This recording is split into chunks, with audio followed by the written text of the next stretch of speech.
I heard like a dietist expert, whatever, say that, you know how people say that coffee is dehydrating? Or that tea is dehydrating.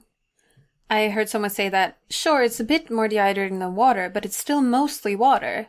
So, like, it's still good idea. If that's all you have at hand, you should still drink it. Agreed. Yeah, I'm not sure that people who are saying, like, coffee dehydrates you are like, advocating that in a survivalist situation where there is no maybe that's true. consumable liquid of any kind that you should definitely shouldn't have coffee because that's even worse. Oh no, Bane Ainsley, the logic police. You're out in the wild and there's a really good latte sitting on a rock over there. But you're like, no.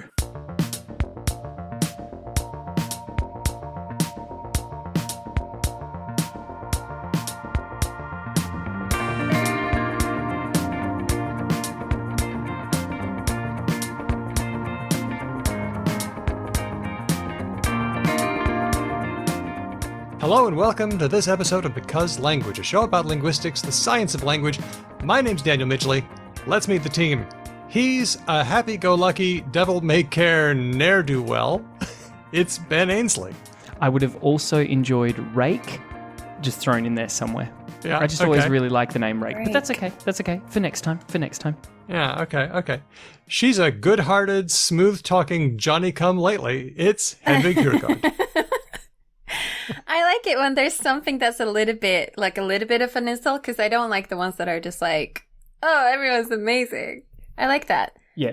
Laudatory is awful. We don't care for that at all. Yeah. I don't know if it's that I became Australian, but yeah, the laudatory ones just make me like, ugh.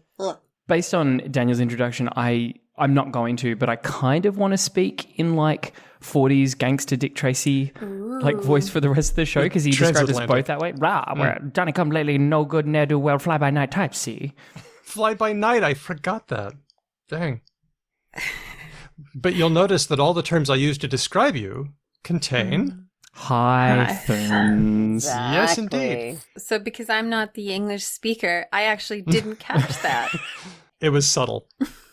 We have a very special guest co-host. She's the Dean of Social Sciences at Arizona State University and author of the new book, Hyphen. It's Professor Pardis Mahdavi. Hello, Pardis. Hello. Thanks so much for having me. And if only I had a hyphen in my name. I continue to dream. Yes. I know. That would make it complete, wouldn't it? When you... Should you have ever in your life been married? I mean, there's a golden opportunity there. Yeah. You know, I am married, and my kids, all three of them, have hyphenated last names. But so you're just looking at them going, damn you. I'm envious of their hyphen. Well, we all try to give the next generation, something that we didn't get to have. That's my gift to them. Yes. But I would like you to tell us a bit about yourself and what hyphens mean to you. Absolutely. So I guess I see myself as somebody with a lot of different identities. And so growing up, I've, always understood my identity to be Iranian American. But even now, as dean, I'm also a professor. I'm also, an author. And I've always struggled with having so many different identities. And so that struggle began with, being an Iranian American and constantly feeling like I had to choose one or the other.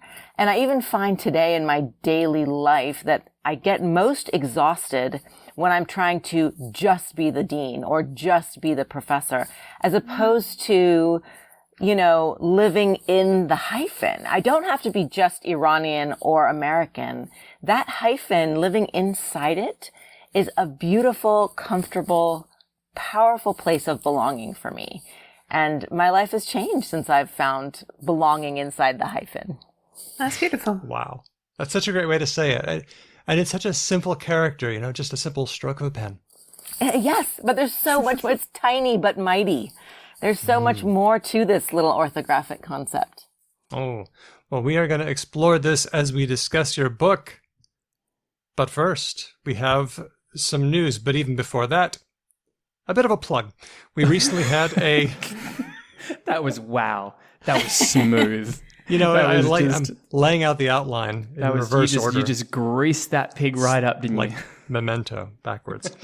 We recently had a bonus episode for our patrons. Our latest bonus episode was with Maya Klein, who does the transcripts for our show, and she is very well acquainted with all the weird things we do. Yeah, that was fun. That was really good fun. I really liked where she told us which of us was the most annoying. That was great. And we never did figure out who says fuck more, but I guess it's all there in the transcript. Anyway, if you want to hear all of our bonus episodes the minute they come out, then sign up to become a patron at the appropriate level. Ooh, and also our live show is happening very shortly, 8 May 2021. Get ready. All patrons are invited. It's our It's All Semantics show. You can find us at patreon.com/becauselangpod. Jump on it. Okay, what's happening in the world of linguistics? I have to know. Well, this one is suggested to us by Mr. Bobby Hunt. It's something of a missing link in alphabetic writing. Ben, what do you know about the origins of writing? Where are you coming from? Well, again, for people who haven't heard me say it 500 times in every show, I am the non-linguist in the show. So Daniel often throws to me to be like, hey, dummy, what do you know? I understood cuneiform from Sumeria to be the earliest alphabet, he says, with the highest of rising inflections, denoting his utmost confidence in his answer. Maybe we should ask Ben, what do you think an alphabet is? That's a good question. Okay. An alphabet is a system of symbols which are abstract and tie to sounds specifically. Yes, nice. Good. And what is other types of writing that isn't an alphabet? So like pictographs, I think the most famous example would probably be the hieroglyphics of ancient Egypt. Oh, that's a common misconception. Oh, really? Did they tie to sounds as well? For years, people were convinced that the symbols used by Egyptian hieroglyphics represented words, and that blocked our understanding of it for a good long time. And when Thomas Young and Jean-François Champollion realized, these are sounds, it opened the whole thing up. Really? Oh, wow. I so early in the show, and I'm learning. But they might have been pictographs at one point. Yes. Oh, they look awfully like things. The thing, I mean, that's what's so baffling about Egypt and so fascinating about it. And I tell my kids at school this as well. It's like Egypt went for longer than we are now from Jesus. That's a long flipping time. That is a tremendously huge amount of time. So yeah, I would believe that an entire system of writing could change many times over in that time. A lot can happen, and that's where this work comes in. This is some work by Dr. Felix Höfelmeier and a team from the Austrian Archaeological Institute. Their work has been published in the journal Antiquity. They found a shard of pottery with writing that enhances our understanding of when alphabetic writing began, and they're calling it something of a missing link in when writing transformed from the symbols representing whole words to when they just started representing sounds. So do they mean that it's a missing link because it has features of both? No, not really. We've just had this gap between the 19th century BCE and the 13th century BCE, a big long time where we weren't sure whether alphabetic writing came about near the beginning of that period or somewhere near the end. So what was our previous sort of earliest alphabet? What was the answer to the question you asked me? And also, who are we? Because this shard was found in Israel, so what alphabet? Well, it's characters that look an awful lot like Hebrew characters, actually. All right. Ooh. You can kind of see, or at least a very early form. The Hebrew characters come from the Phoenicians. Okay. The Phoenicians were just like the huge innovators here. Although that goes back to something called Proto-Sinaitic, and if you want to do a Google search on that, that's completely fine. But I love that you're giving our listeners permission to Google things. If you'd like to, you may. No, but I understand. It's a very big topic. It's hard to summarize. I appreciate, Daniel. But because we had this gap between the 19th century BCE and the 13th century BCE, well, this one comes right in the 15th century BCE. That's when it's been dated to, and it has alphabetic characters. So this pushes back our understanding. It gives us a little bit of a firmer idea of when this came about. So just to ask a really stupid question, because it's like a shard of pottery, right? So, which is to say, relatively limited in what it's got on it. Do the researchers even know what language it's in? Yeah, it's good. It's a big chunk. The authors of this paper in Antiquity, they go through and they say, all right, well, here's this round circle, and it looks an awful lot like the word for eye. But it didn't mean an eye at this point. It meant the sound that was the first sound in the word eye. And they just go through and say, okay, this looks like this character, which came from Egyptian, but was eventually turned into Hebrew that, and so on. We're going to drop a link onto our blog, becauselanguage.com. So it's kind of a proto-Hebrew. Well, it certainly does resemble characters that would eventually come to be the Hebrew alphabet. Do we think it's the same as like Middle English is to English? That's a tough one because those are different sort of languages or different time periods, whereas we're talking writing systems here, which could have represented a number of different languages. Oh, Exactly. of course. Yeah. Because our... But you're right, Ben, that we could assume that something that looks like Hebrew writing looks now is at least probably maybe in a Semitic language at least. Okay. Hopefully. Okay. Well, this is really Something cool. like I'm that. actually surprised to learn that alphabets are that young. I know 3,450 years isn't super young, but like I would have thought they went a little bit further back than that. But we've only been doing sort of agriculture, like staying in a place and keeping track of grains and borrowing and loans and stuff. A lot of these old scripts that I've heard about, at least, are often about counting how many of a certain... Like sheep and stuff. Yeah, cattle or grains and how much someone Well, that's what owes I you. understood cuniform to have always been by the Yeah, Sumerians, exactly, right? Just like a exactly. tally system. Exactly. Have you heard about the oldest complaint letter ever by Ian Azia? Please. No, it's just a very, very old letter when someone writes to someone else and said, I was supposed to get copper from you, but the copper that came late and the servant who delivered it was rude and it wasn't the agreed amount. And it's sort of like, it's often said to be the first 1-star review, if anyone. Like my interpretation from what you just said was like, wow, people were asking to speak to the manager a long time ago. He's very upset. He didn't get the copper he asked for. It makes perfect sense. But but anyway, I understand a lot of these old writings are often about financial things or keeping track of things. So like to get like more sentences and stuff takes a while, and to need to keep track of things in that way. I mean, so what is it we think we've been agricultural for max as a species? 8,000 years? It's like 8 to 10,000 years maybe. Yeah, that's I don't know. Maybe it's that I hang out a lot with like archaeologists and like ancient DNA people, but like that's fairly recent. It's just a slow start. All right, it took us the first 6,000 years to figure out how wheat worked, and then we got around to writing. Yeah, but it's true also that there could be many more examples of writing that were maybe written on things that don't really stand the test of time. Yeah, true. Right. Or that we haven't found yet. There are many places in the world where we haven't done that much archaeology yet. It's exciting that we're still finding stuff. I just loved the Phoenicians bit because I'm a Phoenician right now. Tell me about that. Given that I live in Phoenix, I consider myself a Phoenician. And I was like, see, it's all connected. It all comes. I've been wondering for the last 2 years what brought me here to Phoenix, like what made me live in the desert. And you just talking about this made me realize, well, this is clearly why. I'm meant to find some trace of the Phoenicians here.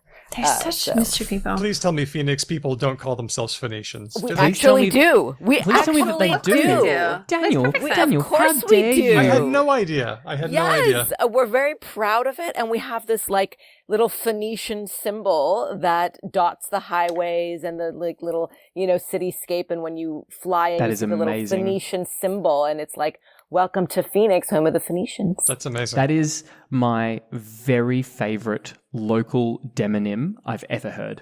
Isn't it? You Yes. see, now you need to come. Now That you is, need to that come. is 100%. Look, I've been to Phoenix before when I was very young, but I need to go back so I can be an honorary Phoenician So and be you aware can of it. so you too can be a Phoenician. Exactly. What do people from Perth call themselves?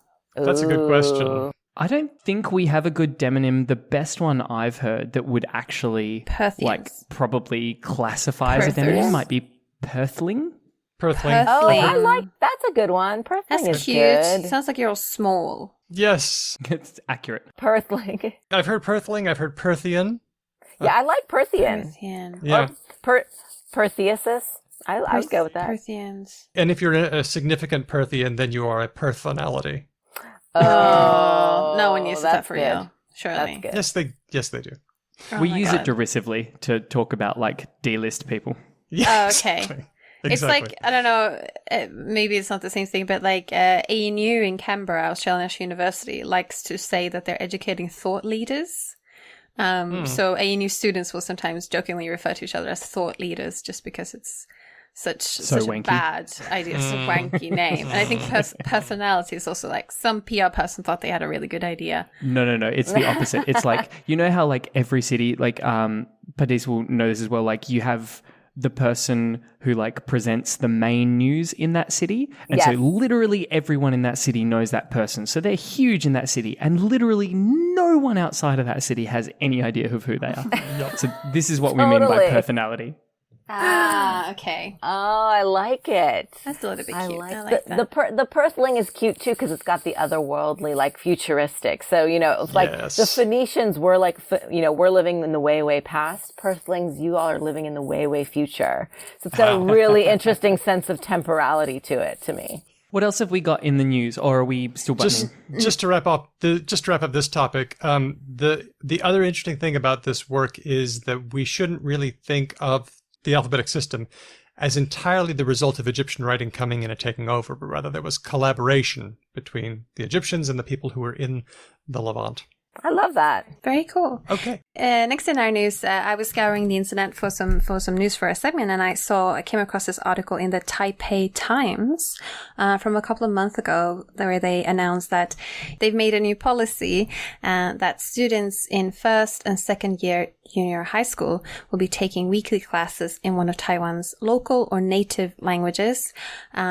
And also possibly Taiwanese Sign Language. Oh. I thought this was really interesting, and I dug a bit more into it, and it got me into a very familiar position that I wonder if maybe my dear co-host will also have found herself in sometimes. You fell down a hole, didn't you? I fell down a little bit of a hole.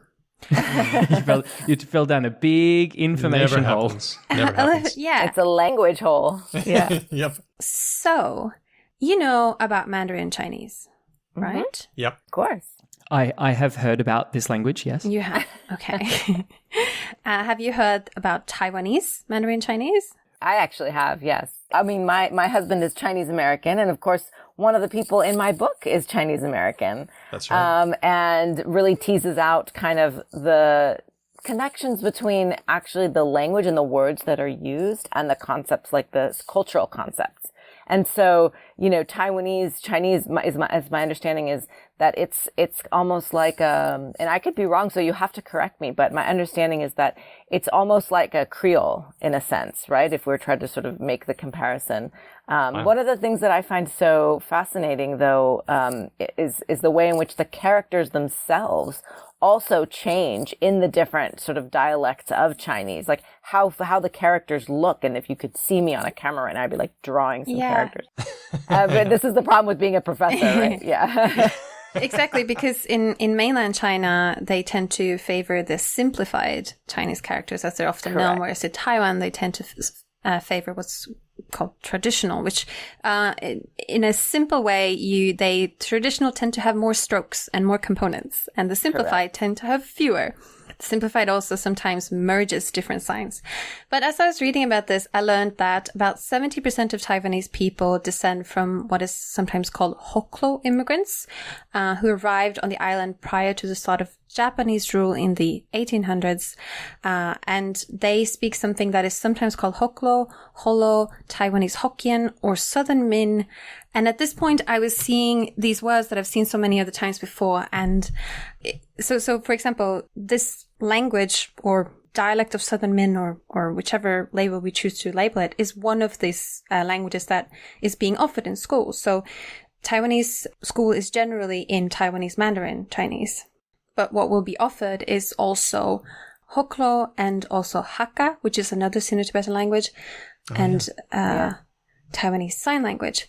There will also be some classes offered in some places. If my understanding is that these will be optional classes in indigenous languages of Taiwan that aren't Sino-Tibetan at all. Wow. That is really exciting That's so and important. interesting.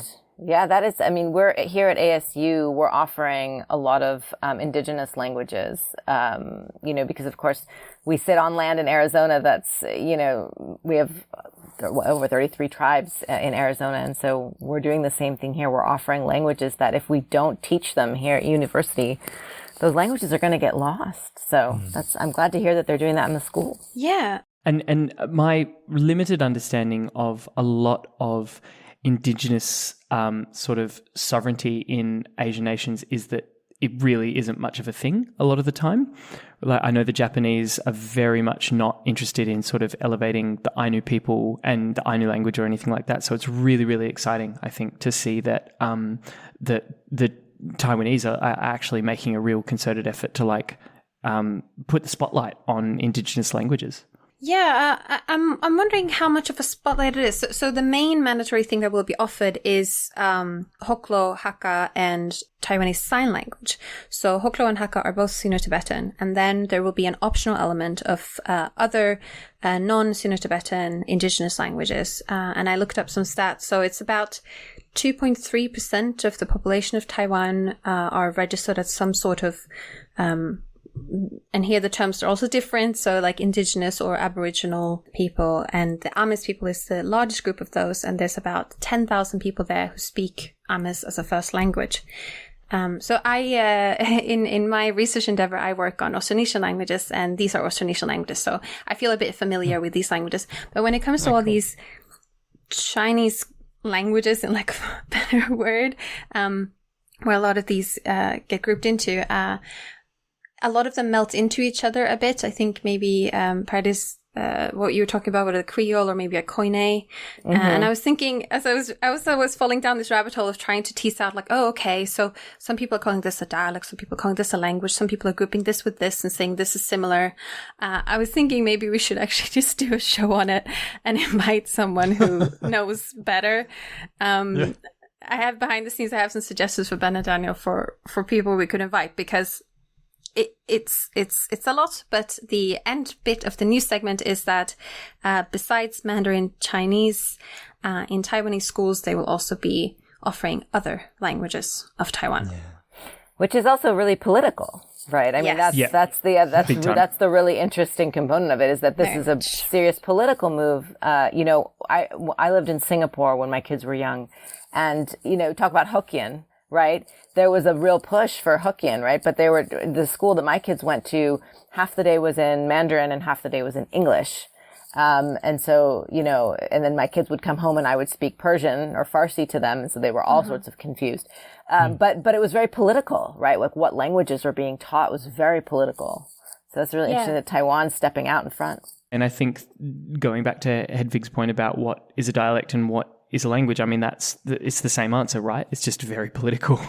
Yeah, exactly. Yeah, exactly. But what I was sort of lacking is when I was looking at these things is, so I know that Cantonese and Mandarin, for example, differ with the amount of tones they have. So besides the writing system, I'd be interested to talk more maybe on the show about, okay, what are actually like the differences when we talk about these different things? Are there different word orders? Are there different phonemes? Are there different sort of like into the nitty gritty? Because I'm tired of falling into this rabbit hole of all these terms that some people say are the same and some people don't. Hedvig, what I'm hearing you say is you want to make a nice big Excel spreadsheet with a bunch of different variations and a bunch of different ways that languages can be different, and basically just do like checkboxes. Yeah, but I also just want to get a sense of when people say that something, there's a difference. Like, I want to hear the difference. I want to know. I'm tired of this rabbit hole. It's almost like you're a linguist. There you go. Hedvig, I don't know if this helps you or not, but so I'm a Persian speaker, that's my first language. But when I was learning Arabic, my Arabic tutor was so frustrated with my pronunciation. So the word for book in Farsi or Persian is kitab. It's also the same in Arabic, but it's pronounced kitab. So I would kept saying kitab and she would say kitab, kitab, kitab. So it's like also the pronunciation. So there's another example for you. Yeah, exactly. I think we all know this is going to be an uphill climb for Taiwanese community languages, but it's so encouraging to the communities themselves that these are recognized and taught. That's a super important step. So good for them. Especially sign language. Very cool.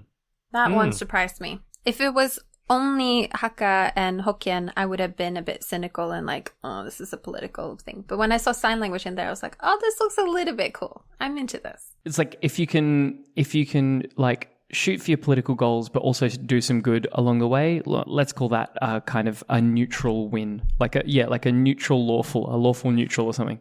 Yeah. Finally, in the news, let's celebrate the Enye. I noticed that a recent Google Doodle was all about this great letter. It's the one that has a tilde on it. The N with the funny little hat. A little wave. Yes. It's jaunty, isn't it? It's beautiful. We love these little characters. So don't elegant. We? Yeah. Yeah, it's cool like a hyphen, but it's also got a little bit of a swash to it. Yeah. Yeah. So we know that this letter has a history. It came from Spanish. It used to be a double N. So, for example, the word year in Latin was annos with two N's. But scribes were eager to save space, and they drew a little line above the N so that annos became año, and this happened at about the same time that Spanish was going through a little bit of a change. They moved that n sound farther back in the mouth, nya, so that anno became año. And we also saw in 2017, dear Ben, the story of a kid from Brittany, a part of France. His family spoke Breton. He was a newborn, and they wanted to name him Fanche with an N, with a tilde, a little enye, and they got knocked back by the French government. But I think he got his enye after all. It's just like, it was one of those stories where I was like, oh, France, you be so French. Yeah, accents and stuff on characters are a struggle when you travel around.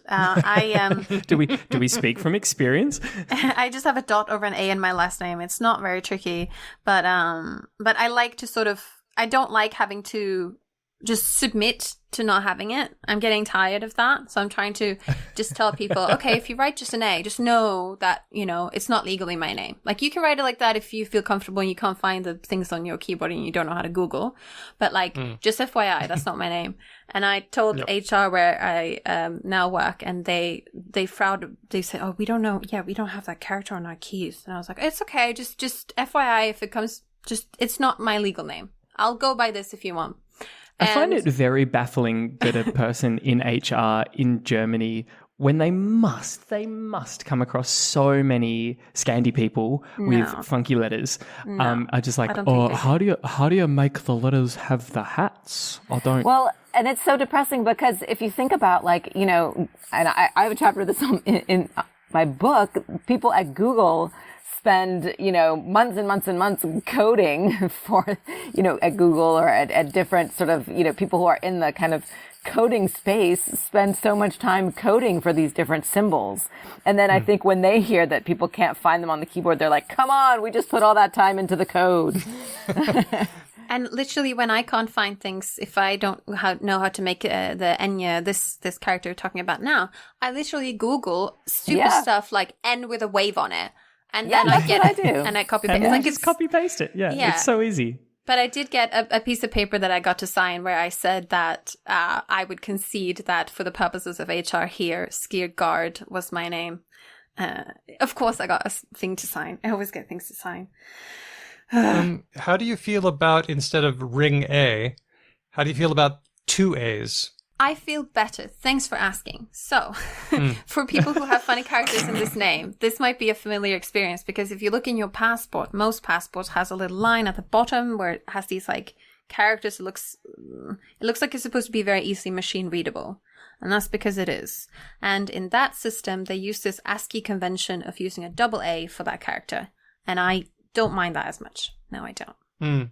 At least that's systematic. Because it is still acknowledging that, exactly. Yeah. Yeah. Well, if you would like to use a ring A on your Mac keyboard anyway, it's Option A. And if you would like to use the Enye character, it's Option N and then press N again. And that will give you the Enye. Celebrate the Enye. Yay. That was very lovely.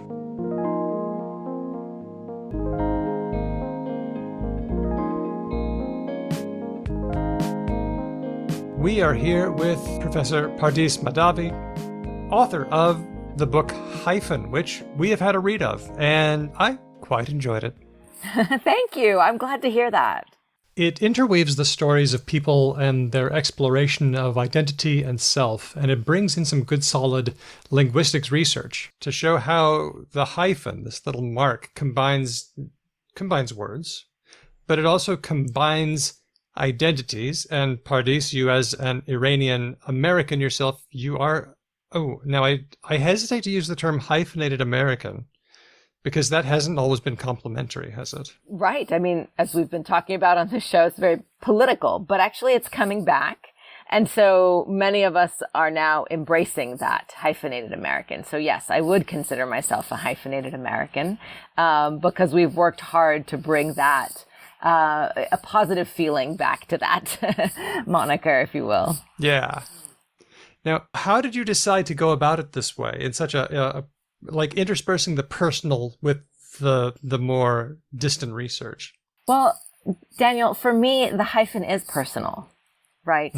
I mean, for me, the hyphen helped me, like I said, to find belonging. And so, I think so often we might just, have these little characters that we go across in our daily lives and we don't connect with them on a personal level. So I wanted readers to connect on a personal level with this tiny bit of orthography and, to see just how, historically, how significant this, piece of punctuation has been for so many people, from Dionysius Thrax to Gutenberg to all of us today who consider ourselves hyphenated individuals. So not just hyphenated Americans. I mean, I'm sure there are hyphenated Australians and, we could go on and on, right? But for me, it is so personal, right? Because I've found my own identity. So, there's so much of, people talk a lot about feeling liminality. In Spanish, people talk about, neither here nor there. And people often struggle with this. Well, I don't fit anywhere.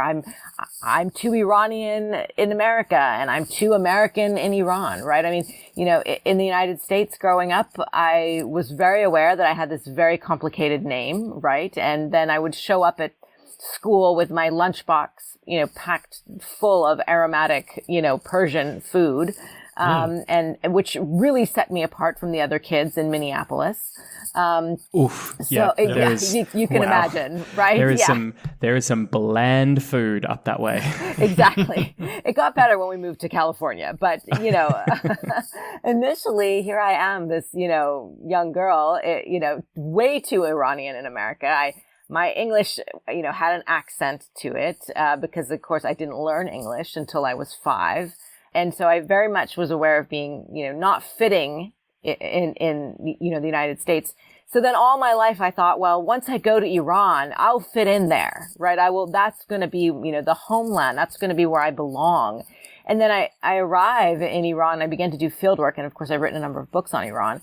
But the minute I arrived in Iran, I realized, wait a second, I'm way too American for Iran. My headscarf was constantly slipping. I didn't quite have the right look down for Tehran, like the, perfectly positioned sunglasses with lip gloss, but without the headscarf falling, the very fashionable look that my cousins seem to comport all the time, right?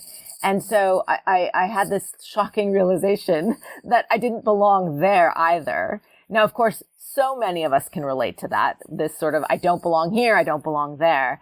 And at first it was really troubling for me.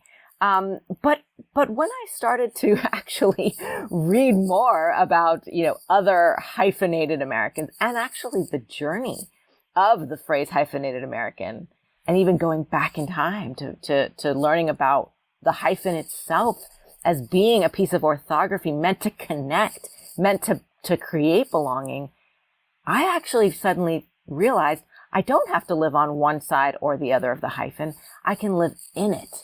And ever since I sort of had that realization, it's sort of opened up a different way of actually seeing the world for me. And I've found that so many of the people who are hyphenated Americans that I've come across in stories I tell in the book, they also have found a bit of liberation by embracing the in-between and living inside that hyphen. It's very impressive to me to have such a personal connection to a orthographic character.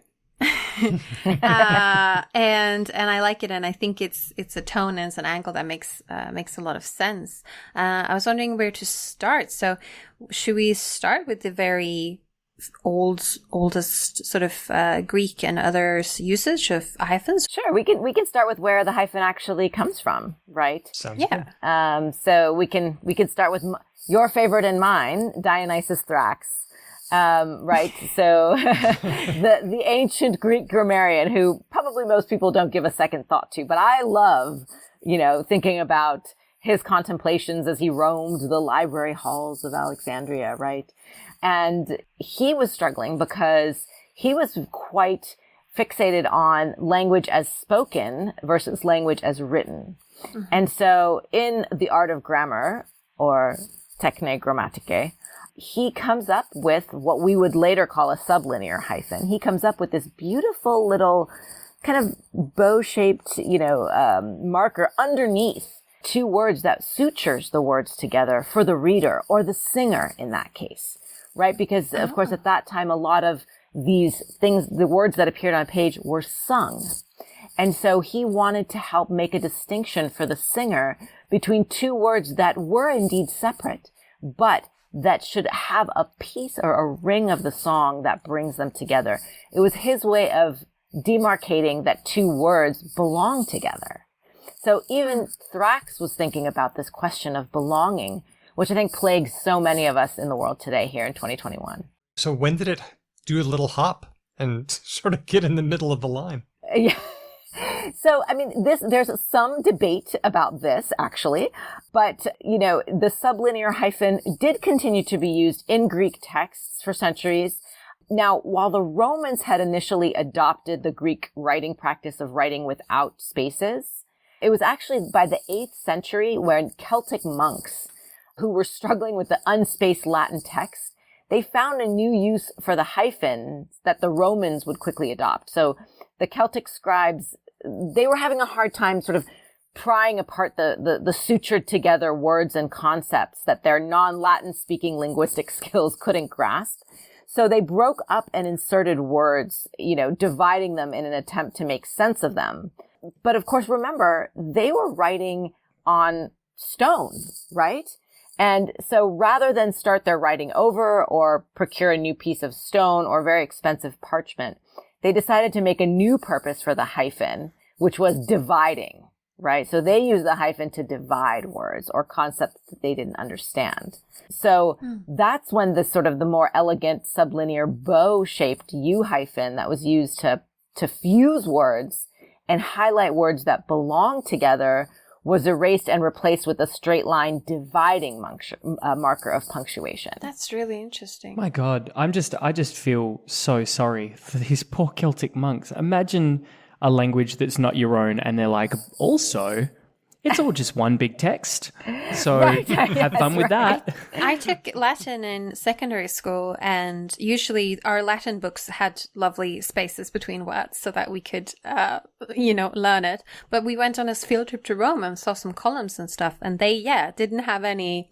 Some of them don't have any spaces, and it is really hard. It's incredibly difficult. And, you probably see, when you go to Rome that some of them have like the dots between them, right? Yes. Right. And so it's like, well, why are the dots there? And why is there a dot and why is there a hyphen? And it is, I do feel sorry for the Celtic monks, but I'm also a little mad at them for taking the hyphen and making it a divider as opposed to something that sutures and makes things belong. That seems significant. And what do you think about the other possible path, which is to things that belong together, to write them without a space at all? Well, so actually, if you look at the journey of the hyphen, that's actually what the hyphen has done. So, when we take a look at the Oxford English Dictionary, right? So, some years ago, it came out and people said, oh my gosh, thousands of words that had hyphens in them. There's a hyphen thief on the loose. There's no more hyphens. Where did the hyphens go? And they were mad, and they were writing letters, like to talk about, complaints and letters to management. They were writing letters to, the editor of the, SOED saying, you've stolen the hyphen.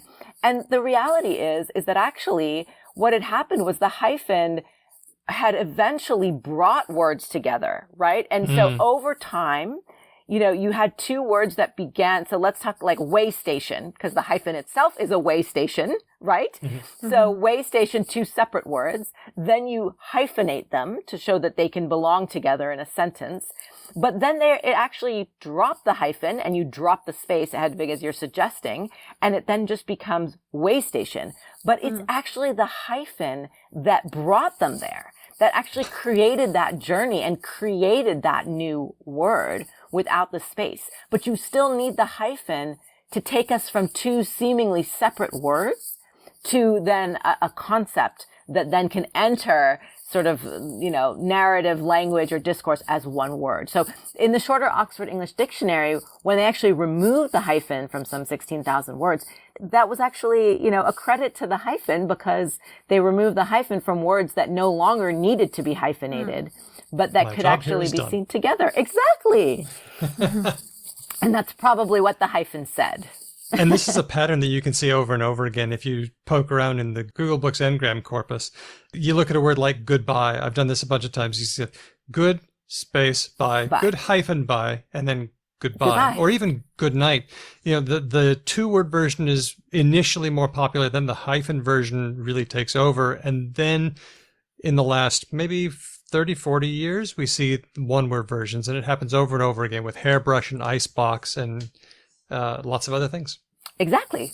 So the hyphen does an important job. Yeah, English is not my first language, and in Swedish we don't use the hyphen this way. We just go directly from space to no space. And it is a source of a lot of new words. We also do compounds more than English does in general. So every year when the Swedish sort of similar to like a language council puts out a list of the neologisms of the year, there's often a lot of just compounds in there because it's very easy to make new words when you just compound anything.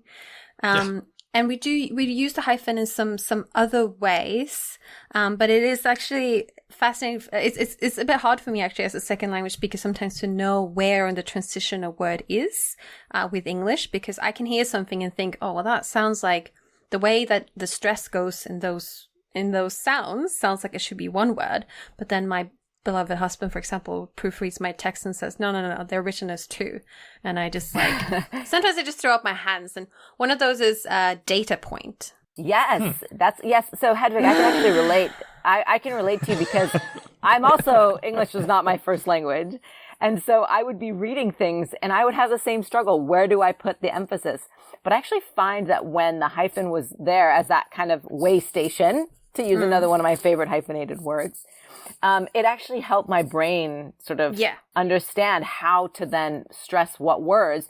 But it also helped my brain to process, okay, these two words that don't seem like they have anything to do with each other actually can have something to do with each other. So it allowed my brain to like keep that word and understand that compound word, right? Because I had seen the hyphen bring the two words together. That's a good point. Yeah, I definitely prefer the hyphen to the space version any day. And it is, I guess if you have very long compounds and you don't have spaces, you can get into the same problem that the Celtic scribes have with Latin, that you can get lost in where the segmentation is supposed to happen. And then you can get lost in passing the word.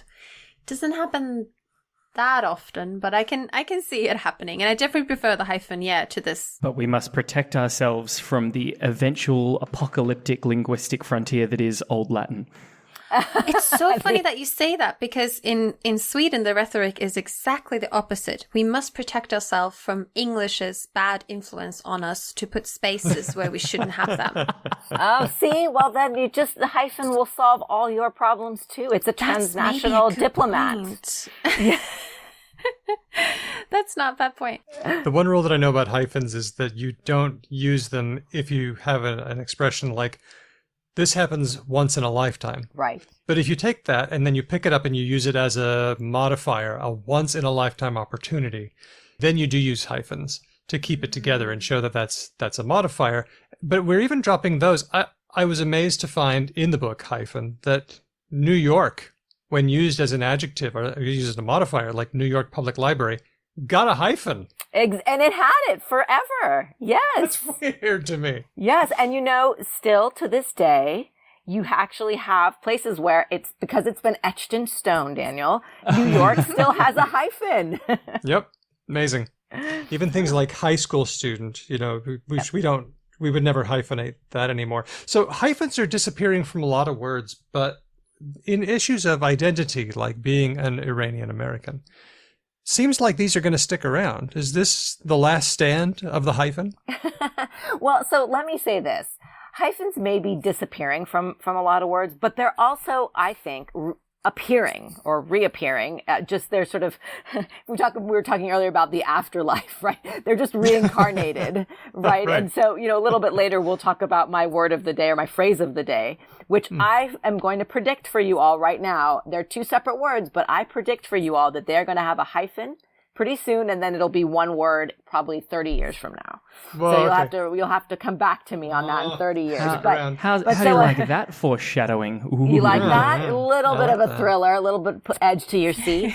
But I do think the hyphen is gonna appear more because it's going to, as words change, as the zeitgeist, brings in things like intersectionality. And I think the hyphen will also come in to help us understand things like transformation, or proper. And you can hyphenate things to ask ourselves to reconsider a word like intersectionality. You put a hyphen in different parts of it to ask us to think about that word as a word, right? But in terms of this question of identity, I think we've done a lot of work to say, you know what, being hyphenated as an identity is a powerful thing. And it's not something, if we were to take, Woodrow Wilson or Roosevelt and their sort of disdain for, or even, John Wayne, a hyphenated American is not an American. We've moved past that. I mean, that was an awfully painful song, right? And I think we've moved past that to say that actually, in a sense, all Americans are hyphenated Americans. And that has been really powerful. And I think that has given the mighty hyphen its due spotlight. One thing that I was thinking about, and I'd like to hear your experience as a Phoenician and an Arizonan. Arizonois? I'll stick with Phoenician. Arizonaling, obviously. Can we just make it Arzonoir? Arizona Noir, yes, because that is the antithesis of, because it is always bright and sunny here, so we should call it Arizona Noir. That seems befitting. When you much earlier in this episode, when you said, "Oh, I'm sure there must be hyphenated Australians," my brain sort of rattled through a few, and then I realised we don't really say Aboriginal Australian, basically at all. We just say Aboriginal. And I was wondering if in the US, and I realised that there is substantial sort of discourse around this phrase, but is Native American hyphenated? It is not hyphenated. That's a great question, Ben. That's what I was interested in. Are the indigenous peoples of a particular place perhaps the only peoples who don't need a hyphen? So that is what they would say. Exactly right, Ben. That's what they would say. They would say, look, actually it's folks who are indigenous or Native Americans that don't need the hyphen. But the rest of you all, you're Irish American or Italian American, the rest of you all need a hyphen, but we actually don't. So it's a sort of like look, we're the original, tillers of this soil. And right? it's just interesting to me that I don't suppose for any sort of, not through any agency necessarily, has that linguistically manifest here in Australia and presumably in other places as well, where, individuals don't refer to themselves as, Indigenous - wherever. They're just Indigenous because it's their land. They don't need to justify it. I know that has actually created some political moments here as well. So I will tell you that here, and I don't know about Australia, but here in the United States, there's definitely a tension between American Indian. So people say, well, we have a school which is one of the schools that's under me, is American Indian Studies. And so there's some tension between Indigenous and American Indian. And there are tensions between, so we are building here at ASU, we're building a presence in Hawaii, right? And so you have an indigenous community in Hawaii who are saying, look, we're not Native Americans, right? We're islanders, right? We're indigenous islanders. And now the question has arisen, well, are they considered American Indian? Like, would these be courses that would be in American Indian studies? So even the epistemology right now is struggling with that question. And I guess, I don't know if this makes any sense also, but I mean, Australia and United States of America are recent concepts as nation states. Even if you're from a place, I could understand, I don't know if anyone, feels that way, but I could understand feeling like, oh no, I am from this place, I'm indigenous to this place, but like Australia might be something else. Am I making sense? Like the word Australia is an English word based on the idea of a southern continent as a whole continent. It's not an America, Yeah, so actually to your point, a lot of folks here in Arizona, for instance, they identify as Hopi or Navajo or Havasupai, right? They're not going to say, they would say the same thing. They would say, why would I call myself Native American, right? Because America is a relatively newer construct or concept, right? And so that's why they identify as with their tribal status, right? As Hopi or Navajo or Cherokee or Chumash, right? Yeah. Yeah. I can understand both ways of feeling about that. I could understand feeling like, no, but I want to underline that I am native and First Peoples or indigenous or Aboriginal, and then have the nation state name to sort of underline that in as a position to the other people of that state. I can understand that as well. I don't know. I do think that, so my book isn't out, but I've had some of my folks who are Indigenous read the book, and they've actually come to me and say, you know what, like I do wonder if a hyphen could help us here, because you also have people who say that because you'll have people who say that they're Hopi and Havasupai, so they might say Hopi hyphen Havasupai, right? So they're also you've also got those two different identities, which a hyphen can actually help suture. That's really cool. What do you hope that people will do as a result of reading Hyphen? First, I guess I hope that I can help create a sense of belonging for people who've had some of the same struggles that I've had, right? This feeling of needing to pick one side or the other. I hope people can understand the power of living inside the hyphen, and they can feel a sense of belonging by living inside the hyphen. I think for others, I hope that it makes them think about the power of a small orthographic concept. And really, all the way back to the ancient Greeks, right? Historically and politically, bringing about social transformation. So I don't think people think. I mean, obviously not here. We're in a cast room of the converted, but I think oftentimes people don't think about how social transformation comes about through things like orthography and grammar and language. And so I hope that this book, because it will connect to people who right now, we're also in a moment, right? We're right now in a moment of social transformation. We're in a moment where people are really thinking about their identities in so many different ways. And I hope that as this kind of helps people think about their identities, they'll also take a moment to pay attention to the orthography and to the construction of concepts and ideas through language. The book is Hyphen. It's out from Bloomsbury Books, and the author, Dr. Pardis Mahdavi. Thanks for talking to us about your work. Thank you so much for having me.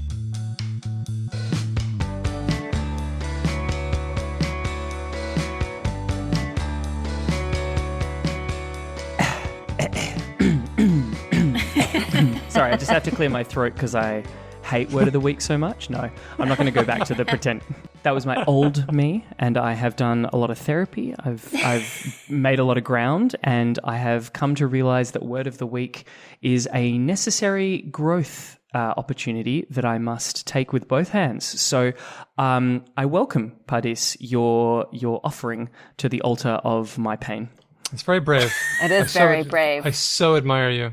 And I'm hoping, Ben, that this will help to soothe your pain, because it is a phrase of hope ultimately. So my phrase of the week, or what I've really been thinking a lot about, actually, really since the inauguration of our new president and vice president, Kamala Harris, is civil dawn. Have any of you thought about that phrase, civil dawn? Do you know what it means? Civil dawn. I'm not sure I do. I had to look it up. I'm gonna guess. Okay, guess. Let's see. As with all things in life, when I don't immediately know the right answer, I look towards the most appropriate pop culture reference I can come up with. And so I'm thinking that this is in some way relevant to the truly abysmal 1980 film Red Dawn. Oh no!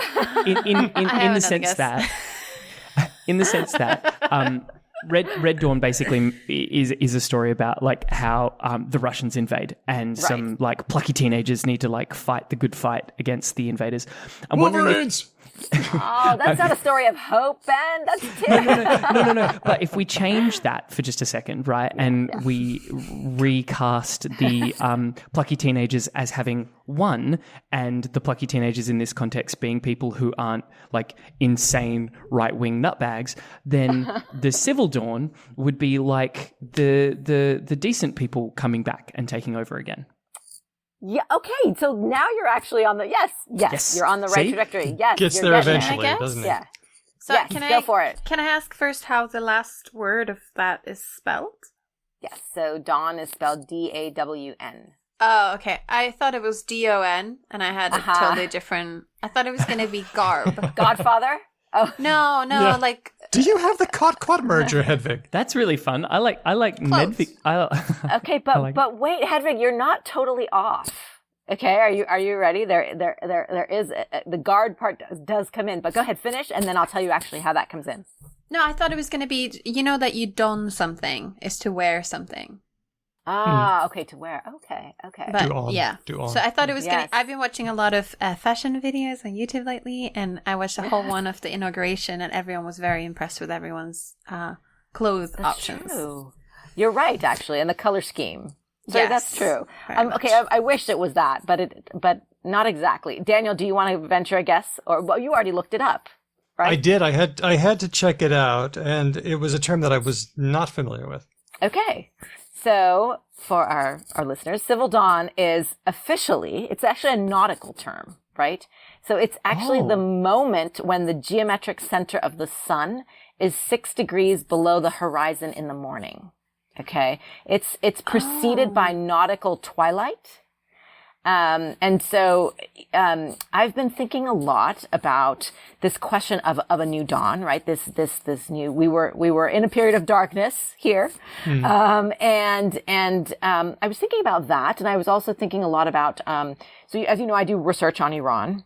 And, the Guardian police, the morality police in Iran, are called the Dark Patrol. Okay. So it's like actually, if you translate it. Are we the baddies? That seems like a real "are we the baddies" moment. The morality police, right? Yeah. So the underground resistance that I've been studying, right? The feminists, the underground revolution, the sexual revolution that I've been writing about, and I'm writing about the underground again now. We call ourselves the Dawn Patrol, D-A-W-N, but it's also like. So they're the Guardian Patrol, the morality police, the Revolutionary Guard. They're the Guardian Patrol / the Dark Patrol. So that gets to your guard point, Hedvig. But we called ourselves the Dawn Patrol because we were driving the light into the darkness, right? And so Civil Dawn, I've been thinking a lot about because I feel that that's the moment we're in, especially here in the United States, we're in that moment just before, as the sun is coming up right now, right? Where the sun is 6 degrees below the horizon, but we are coming up, and it's the underground driving that light to shine that light in the darkness. And so I've been talking a lot about Civil Dawn and with a lot of these underground movements, and people are saying, yes, we're the Dawn Patrol, but in a sense, we are Civil Dawn, because also taking that part of the civil, like civility, right? Yeah. We are a call for civility. Civic society. Yeah, exactly. Like pertaining to regular society. That's right. Exactly. And so these underground transnational resistance movements have been taking up this sort of identity of civil dawn. But so here are two words that you might not have ever heard together, civil dawn. But I think we're going to put a hyphen in them because actually that signals the rise, the rising up of a movement. Wow. I got to say, Pardis, if you ever want to become some sort of like quasi-totalitarian left-wing leader, I am... Oh, God. That rhetoric was rock solid. Stirring. Stirring. Because unfortunately, isn't... what's the Greek party called? That was the Rising Golden Dawn? It was the Golden Dawn. Golden Dawn, yeah. Golden Dawn. But Civil Dawn's so Civil much Dawn's better. good. And the nautical... I would 100% vote for you and then be fine when you just took all democratic power away from whatever parliament was in charge. Well, thank you, but I'll keep that in mind. That's great, though, because Civil Dawn, is that time when things are just starting to become visible. Exactly. Like you can just start seeing things. Yeah. It's taking shape. Yep. Yeah. So I like it. You Googled it, right, Daniel? How did you feel when you kind of read that or you saw those images? I'm also giving permission to people. Go ahead and Google Civil Dawn. Okay, I think it's actually quite right beautiful. It's actually beautiful when you look at the image of that moment of Civil Dawn. It's actually my favorite time of the day. Is it, I've heard this, or I saw on QI, the show with the British show, and, as you know, sometimes they're right about things and sometimes not. But there's this thing, right, it's sunsets, and I think it must be the same at dawn, where the sun is technically below the horizon. There's a, but there's a light. There's a glow. There's an effect that makes it look like it's still a bit above. Exactly. Yeah. And you can actually see it. When you Google it, you can actually see the image where you'll see where the sun is at Civil Dawn. And I sort of feel like that's where we are. And I'm looking at it now, and then so it's Civil Dawn as opposed to nautical dawn and astronomical dawn. Correct. Oh, wow. That's I wonder right. why it's civil. So it's civil. I did look this part up. It's considered Civil Dawn because it pertains to regular folks. Correct. This is what regular folks would call dawn. For example, there's a quote from 1931 in Oxford. There are 24 hours in the astronomical day, 2 sets of 12 hours in the civil day. So as normal people perceive it. There's also civil twilight. Right, civil twilight, right. And so because it's also that bit about kind of normal people, it's like, yes, we are. The resistance is not a minority. The resistance is like, we are the majority here. Yeah, I'm looking at the pictures. It is really pretty. I really like that. That's definitely that's a big vote yes from me. Our next term of the week, vaccine hesitancy. This has been a big one lately, and so I wanted to put it out there. Many countries are putting the AstraZeneca and Johnson & Johnson vaccine on pause, but now it's starting to lift a bit. I thought pause was another interesting term. People are reflecting on their options. I want to put an idea out there. Vaccine denialism is a horrible and irresponsible movement that kills people. Mm-hmm. Vaccine hesitancy is an attitude that I don't agree with, but I find understandable, because the responsible thing to do is to roll up our sleeves and get a vaccine when you can, whatever you can. Of course, allowing that some people can't because they're immune compromised or what have you. But it's still normal to look around and think, this is new. There have been some unforeseen problems. What's my move here? Now, I personally can't get any vaccine yet, but I was sort of mentally calculating the odds. I'm just over 50, so AstraZeneca is probably fine for me. Should I see if Pfizer becomes available? No, I should just get whatever because the odds of any clotting problems are so small. Anyway, COVID is way more serious, but then I am in Perth, so the risk of doing nothing is very low. That's the thing I think is really important, is weighing the risk. There's already a cognitive bias against doing something when the alternative is doing nothing. Yeah, that's right. Man, nothing is just so easy. It's so much easier. So easy. So much easier. It's just so cruisy to just do nothing. Well, and it allows you to continue. If you don't get the vaccine, then you can tell yourself, well, I'll just continue to stay in my house and not, I'm double vaxxed, so I will say I've had both my shots. I had the Pfizer. Lucky. Thank you. Well, I'm an educator, so I figure, I'm dealing with thousands and thousands of students, and we're going to graduate them soon. But do you think vaccine hesitancy might be a way station like the hyphen, on the way to getting the vaccine. That's my hope. I hope that people will feel the concern, but also look at the evidence and sort it out for themselves and do what I think is the statistically wise thing, which is to get the vaccine. Yeah. I think so as well. My take, certainly in Australia, around AstraZeneca is that policymakers are being incredibly cautious, like far, far, far, far more cautious than they would be normally. Like outside of pandemic status like conditions, because they are aware that a significant mistake, right? Like if they're not, like the chances of AstraZeneca being a huge problem are super, super low.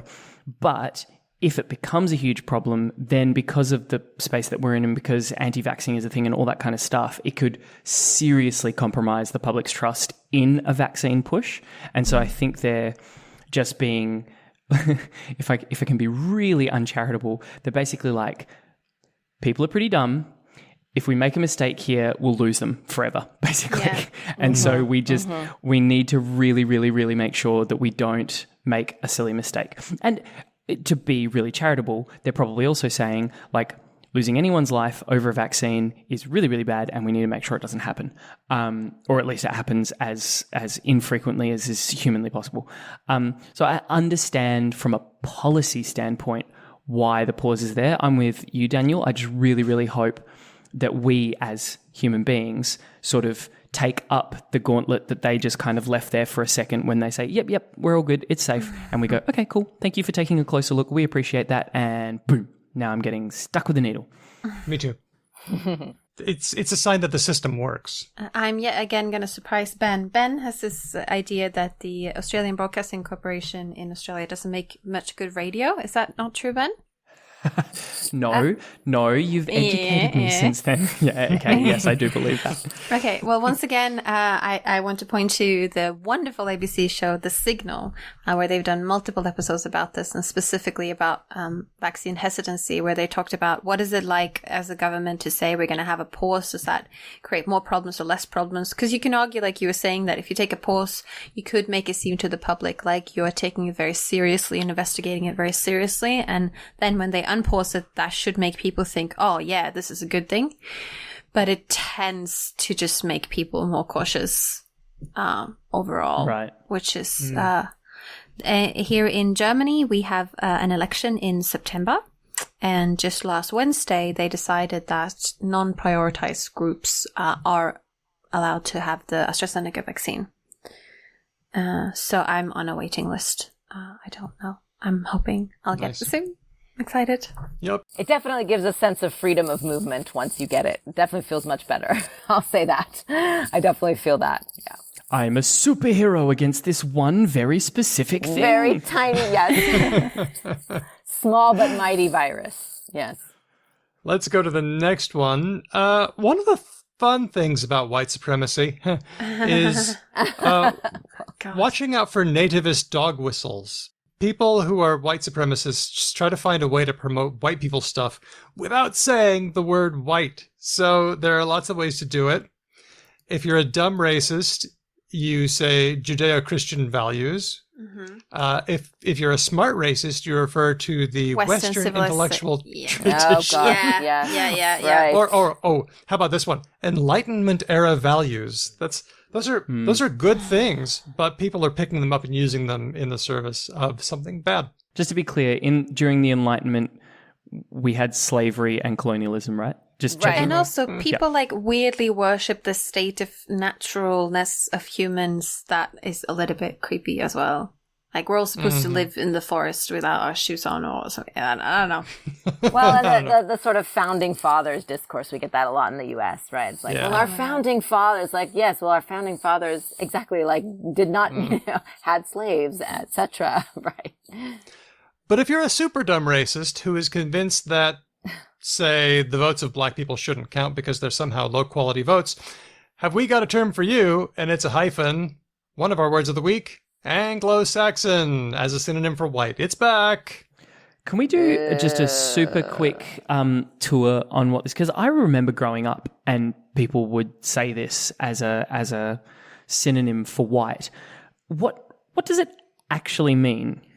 Doesn't it refer to two Germanic groups that invaded the British Isles about 2,000 years ago? Yes. Well, the Angles were already there, right? And the Saxons came to where the Angles were, correct? Is that how it works? Yes, but I think the Angles also came there at one point. That wasn't too much deeper in time. Okay.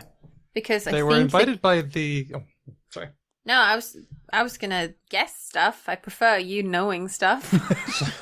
Well, no, I was just gonna say that the sort of WASP, right, was used quite a lot here in the States, right? White, Anglo-Saxon, Protestant, right, to sort of be demarcation of, okay, yes, I'm an American, but I'm a particular WASP. But it had a bit of a pejorative connotation, right? This sense of like, well, that's a very waspy thing to do or something.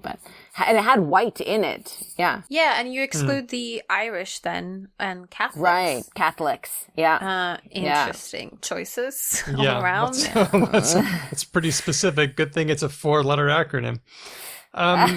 So the indigenous inhabitants of the British Isles were under siege from Celtic tribes. And so they invited the Angles and the Saxons and the Jutes to come over and help fight. They took a look at the place and said, "We love it. It's ours. I'll have this. Thank you very much." This. They pushed the original inhabitants all the way over to what is now Wales. They called them Wayala, which means, ironically, foreigner. That's so interesting. Interesting choice, yeah. So the Angles lent their name to Angle Land. And fast forward to, Ben, if you remember, 2018, we talked about how an Optus store in Sydney once made a job wanted ad saying that people who are Anglo-Saxon would be preferred. So, wow. Yeah, that got taken down pretty fast. Let's hope. But lately, a group of U.S. House Republicans were discussing the formation of an America First caucus. All the worst Republicans said they were joining up. The money quotes were they were recruiting people to join based on Anglo-Saxon political traditions. What is that? Like feudalism? What? What kind of pre-Norman crap is going on there? Is it the actual law system? Because I know that like British people do law in a different way, and the Americans partially do it like that because of the British. Is that a thing? Okay. But also, what's the story with the strategic dropping of the W and the P? The WASP. They just take the AS. Okay. Yeah. They also say they are for an architectural style that, quote, befits the progeny of European architecture. Wow, European architecture. Wow. Never heard that one before. It's weird how, like, the architecture in particular is such a weird one. Because when you cruise around DC, it's so weird. Like in the sense that, like, if you have a passing interest in architecture, Washington, D.C., and I mean this with love in my heart, is like ye olde Europe Disneyland. Yeah. Like all the Grecian stuff. All the state buildings were very clearly what they were, which is like a nascent American state trying really hard to be like, we count. We matter. We're a thing. We're the continuation of Rome. Yeah. We're legit. Yeah.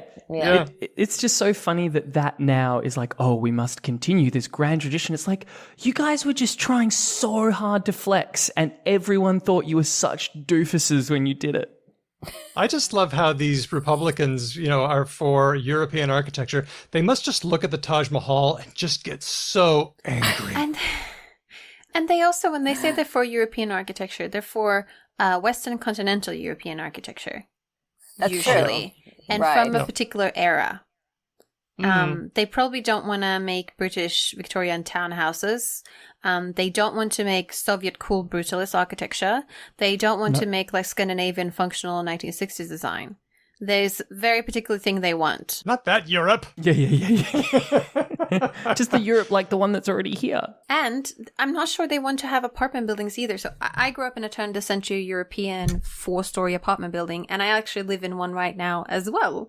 And they have a particular style, and I have almost never seen it in America. Well, House Republican leader Kevin McCarthy quickly put the kibosh on this movement because they accidentally said the quiet part out loud.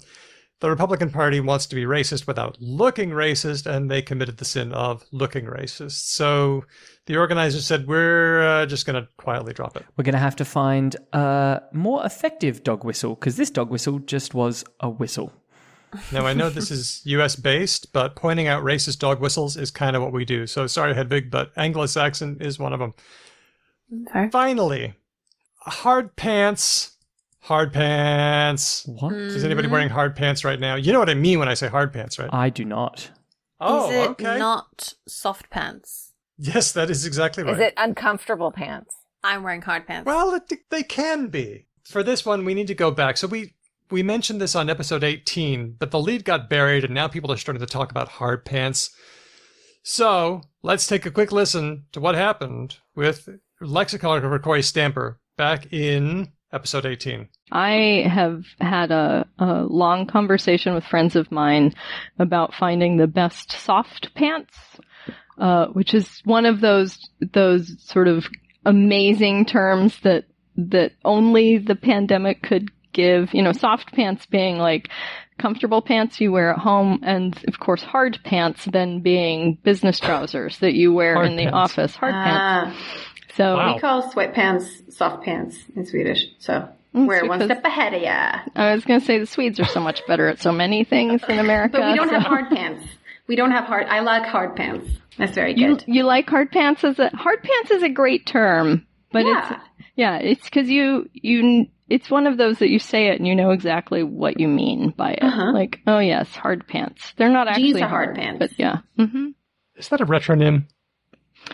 Oh, it might be. I think it is. Yeah, a retronym with a little bit of lexical distinguishing. Yeah. Nice.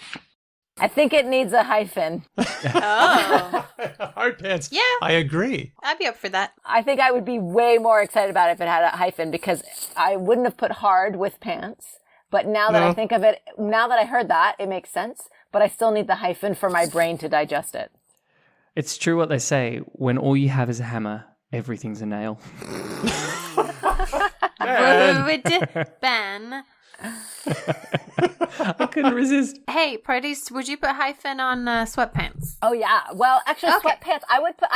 Yeah, I would, because sweat and pants are so. Yeah, I would. Yeah. And I like the point about how in Swedish it's soft pants. So I think we should actually stop calling sweatpants, and we should just do soft hyphen pants. Soft Because pants. sweatpants it's a lie, right? That we're always using them for sport.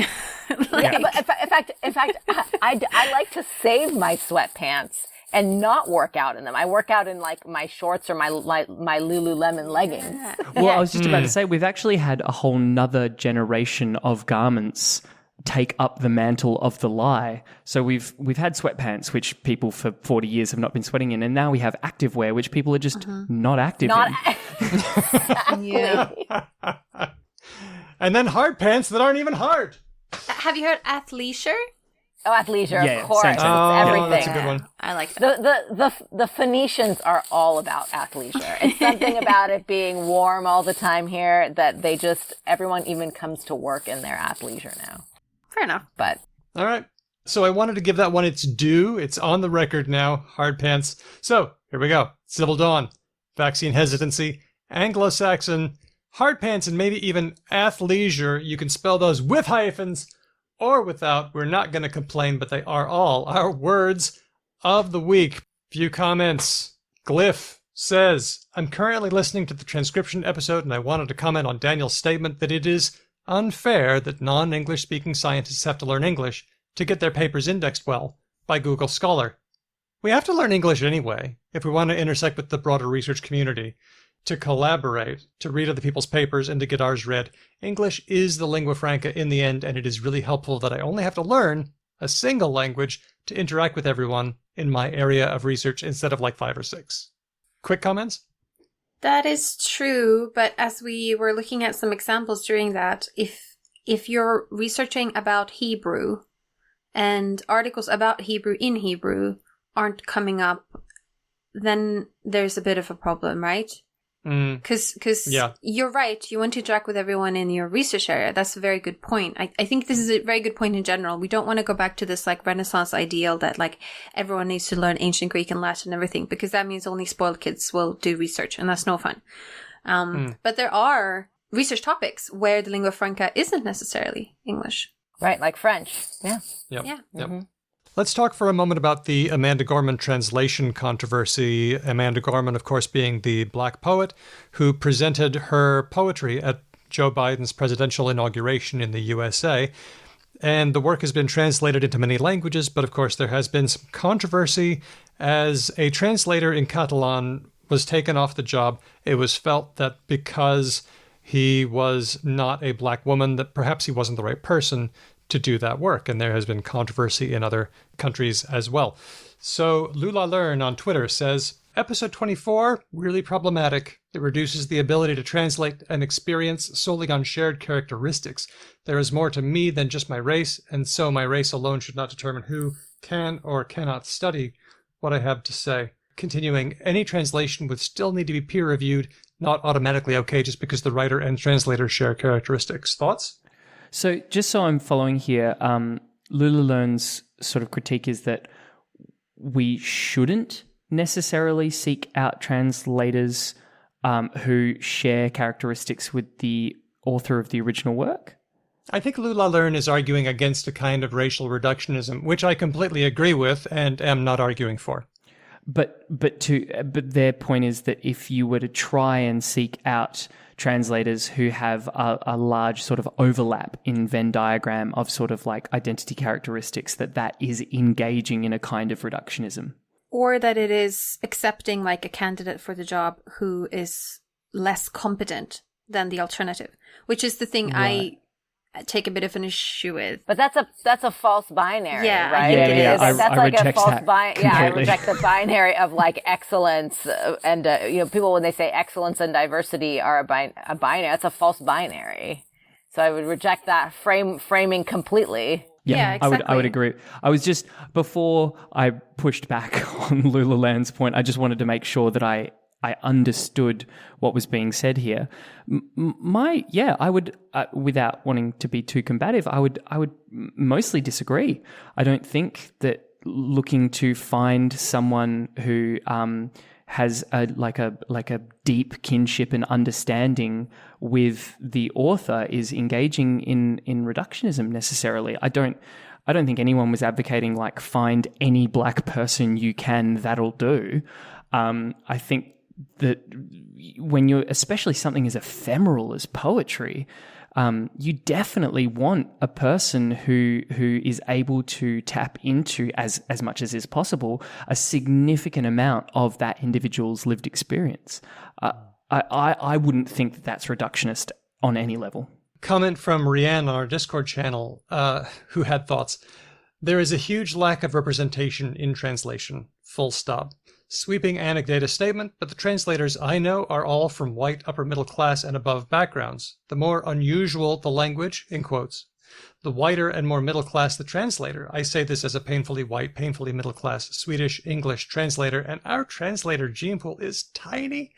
I blame both the school system, applying my UK-born and raised perspective to this, and general attitudes about language learning. Most people don't continue with languages to GCSE level, the exams you do when you're 15 or 16, meaning they actively opt out of MFL when they're 12 or 13. Language learning is pointless, basically. You can't get a job if you don't do a proper subject. Then you get to uni, and the pot gets even more homogenous at BA level. Student loans, compulsory year abroad, 4-year degree rather than 3, the highest number of contact hours of the humanities subjects, plus the reading and learning you're expected to do, meaning no chance of a part-time job if you want to pass your degree. So you've excluded people from disadvantaged backgrounds or automatically created suboptimal conditions. MA level, and you're looking at having to fund your studies with bank loans, bank of mom and dad. Again, part-time jobs being almost out of the question. So yeah. Oh, no, Rian, I feel like you need to come to Arizona State University. We have a whole new model of higher education going on here. Almost all of our students work. And in fact, I know you're talking about the humanities. I'm the Dean of Social Sciences, but I have a lot of humanities schools under me. You know, people are getting BAs and BSs and things like justice studies or trans-border studies or American Indian studies. And most of them are working because we also reject the binary of access, that there's a binary between access and excellence. So we have tried to make our school inclusive, accessible, and excellent, but also flexible, right? So that we understand, I mean, this is where even the online learning comes in, so that you can do multiple things. But I actually think the comment is the best argument for a liberal arts education that I could hear, right? A liberal arts education prepares you to do any number of different things. I mean, the statistic that stays with me is our students who graduate this May will have anywhere between 30 and 50 jobs in their lifetime. That is crazy. That means they need to be skilling and reskilling. So actually, these humanities liberal arts degrees are positioning you very well for any number of degrees, including translation. The other thing I would push back on is Farsi or Persian is considered an quote unquote unusual language, but most of the translators are not white. So there's a little factoid. I think what I take this comment by Rian to be is sort of that translators are already less representative of the communities that they're translating before in terms of diversity. And that in those cases, not giving a translation job of a person of color author to a person of color translator is am I to take that this is supposed to be an argument that is sort of further disadvantaging persons of color translators? Well, that's fair. I mean, that's definitely fair. But I think the idea that there aren't that many persons of color translators because the system excludes that, I think we have to think about how the system has changed. Yeah. Right. Okay. I certainly read Rianne's statement to be basically a critique of a systemic disquality of the training process, which means that a lot of the translators through the UK system, it sounds like, end up being white. And that's a massive problem that we need to address. Agreed. Which sounds like it's happening at ASU. It is definitely happening at ASU. Awesome. Professor Pardis Mahdavi, how can people find out what you're doing? You can follow me on Twitter, on social media, or I have my own website, www.pardismahdavi.com, or stop by Phoenix so you can call yourself a Phoenician for a day. Oh, I want it so bad. We should go. We'll do a live show. Yeah. We should. We have a beautiful studio here at ASU. We'll host you and we'll all be Phoenician. Oh, nice. Oh, come the day. Come the day. Yes. The book is Hyphen, available from Bloomsbury Books. Thanks so much for joining us. Thanks so much for having me. This was a real pleasure.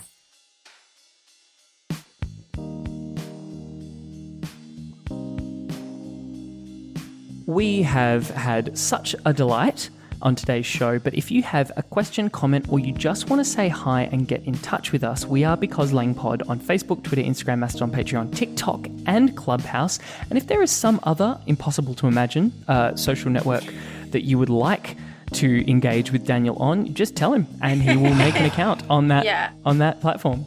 I will work it in. I still think Weibo. I don't know what we're going to do with Weibo, but... I don't know about Weibo. I don't know.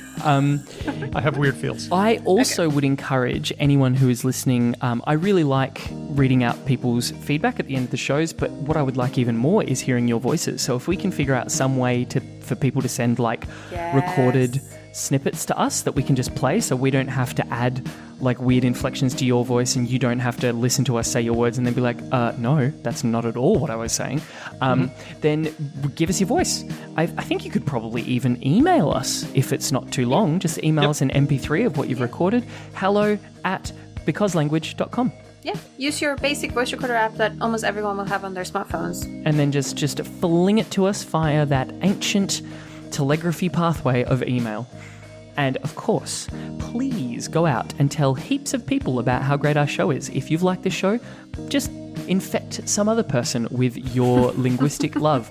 And one great way to do that, if you don't have too many friends in your life, like I don't, you can just infect a random stranger through a review in all of the places that you can leave reviews. Speaking of reviews, there's a new one. Here it is. It's from... So smooth. It's from Smultron V via Apple Podcasts. They say, funniest podcast ever, 5 stars. I came for linguistics and stayed for the lols. Aww. Capital D. Yeah, see? Simple as that. And Smultron is wild strawberries in Swedish, so it's probably a Swede. Oh, Smultron, huh? Yeah, Smultron. I love that your name for wild strawberries also sounds like a Decepticon. Smoltron. Or a Purthling. A lot of berries end in on. It's an old plural. So hallon, smultron, hjortron, etc., etc. As always, thanks to Dustin of the podcast Sandman Stories, who frequently recommends us in many other pods. Yes, thank you so much for that. One of the great things about this show is that we have some money that kind people give us, and we spend it on good things, we think. And one of the things we spend it on is transcripts. As you would have known if you listened to the latest episode on our Patreon, we have the lovely Maya Klein, who makes transcripts for all of our shows, which means that you can search if you're thinking, oh, where did I hear that thing?